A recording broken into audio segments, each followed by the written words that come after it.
strategies. You know, that's pretty much the solution. You know, media discussions and being very practical. You know, and giving real good examples like CB, Council of Independent Black Institutions, that sets up Black Afrocentric schools throughout the country. You know, we have to support organizations like that because they're there to develop our children in a way where they'll understand the purpose of an education, you know, which is the sustenance and preservation of your people.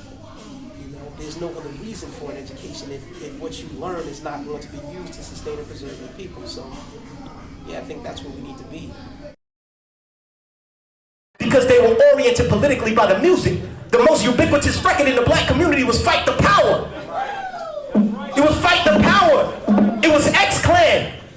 It was Poor Righteous Teachers. It was Brand Nubian. So they knew to the people, the youth had already been oriented that we not gonna take this shit. We're gonna shut it down because we can't trust it, so we fighting the power.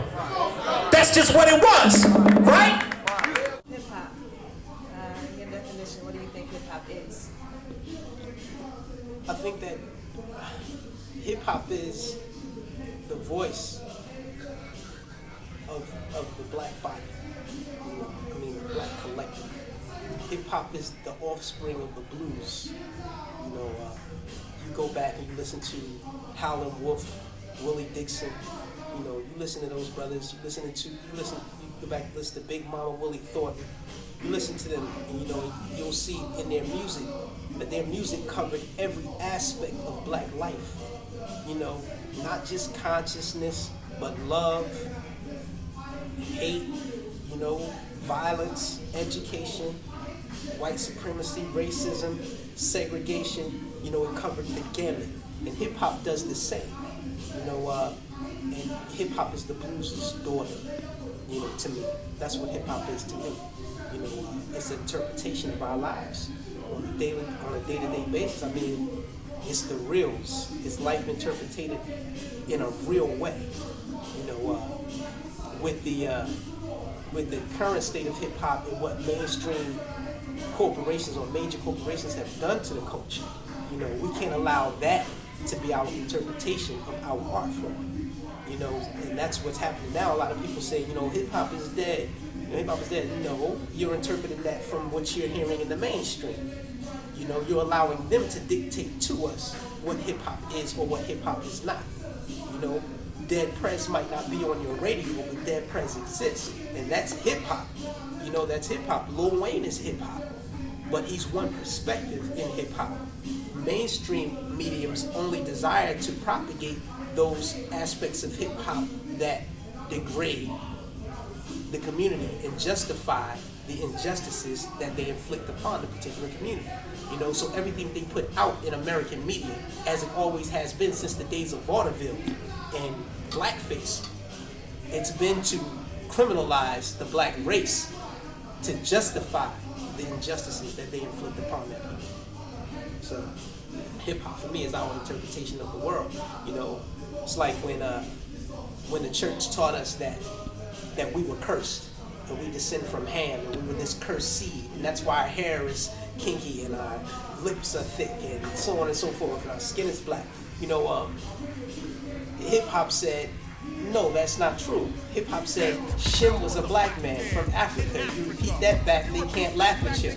Being a descendant of Shem, which was a fact, means that Abraham too was black. This is KRS-One, you must learn. You know, so hip hop was our interpretation of the reality. You know, it was our CNN. You know, it was saying, you know, we're not going to capitulate to the cultural hegemony of the predominantly white population. You know, so when mainstream media said the police shot this brother because he had a gun, hip hop said no, he had a wallet. Therefore, fuck the police. You know, hip hop was our interpretation of everything that was happening to us in the society that was being interpreted in a way that criminalized us. You know, so that's what hip hop is for me. It's our interpretation, a very true interpretation of black life. So you definitely just dropped some knowledge and definitely just dropped some science. And on that note, what is some of your favorite literature that you I mean, it's so much. Amos Wilson is one of my most favorite authors of all time. One of the greatest thinkers in our community. Dr. Bobby Wright. You know, it's so many. You know, so many I can go on. Sharshy McIntyre, who wrote the book Criminalizing a Race. You know, there's so many profound literaries in our community and from our community that, you know, that list would be so long, would be so vast. I mean, I release a book list every so often, like every 6 months or so I'll update my book list. And it's so long now, it's like, you know, and some of the books that I haven't even put on the list. You know, so, you know, Jawaza Kunjufu, you know, it's so many, you know. You can put the bell hooks in there, you can put all of those, you know, it's so many, you know. And now, you know, I'm adding my book to the fray now. I just finished up my own book. It's called 3/5 in MC, The Manufacturing of a Dumbed Down Rapper. You know, so I'm going in on hip hop, and basically this discussion that we're having right now, you know, basically explaining how we got here as MCs and how the so-called dumbed down MC seems to be so pervasive and ubiquitous in the society today that we think that that's what hip hop is. You know, and I'm going back to the beginning and showing you how we got there. You know, and that he got there by, you know, no real, you know, thought of his own. He didn't say, yo, I'm just gonna be this dumbed down dude. You know, the book basically outlines how the power relationship between the poor urban artist and the rich major corporation creates this environment where the artist is dictated to, you know, what he can and cannot say to people. You know, so I just go through the whole history of censorship of the black community and black liberation theology up to today. Well, thank you. I really appreciate you doing this. Yeah, we definitely appreciate it. So we rioted in 1992, and what did they do? They said, yo, hold up. We gotta change the fucking playlist. Just like when Nat Turner in 1832, just like the long hot summer 65, 67, they shift the paradigm. And the next thing you know is I'm the dope man, yeah boy, wear corduroy, pockets out the here and I'm unemployed. I keep slinging these rocks and my pocket get bigger, yo catch that 5-0, double up niggas! That's where we went, because that's when mainstream started pushing. Now the labels started signing all of these motherfuckers with this content. And they started just promoting a particular brand of hip-hop content. Hip-hop did not die.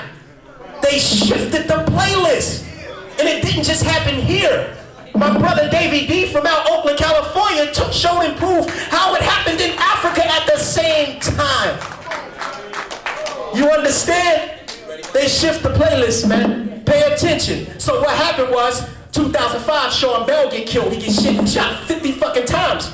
The police all get off, just like with Rodney King. But there was no riot. Why was there no riot? The #1 fucking song in the black community was Like a Lollipop. Wiseintelligent.com, www.wiseintelligent.com, you know, or Wise Intelligent on Facebook is Wise Intelligent. You know, you can get me. Just reach out, Google. Check them out. You're on Twitter too. Yeah, Twitter too. What? Yeah, I'm Just on follow Twitter me. too. Yeah, I'm on Twitter too. Yeah. All right. Peace. Peace.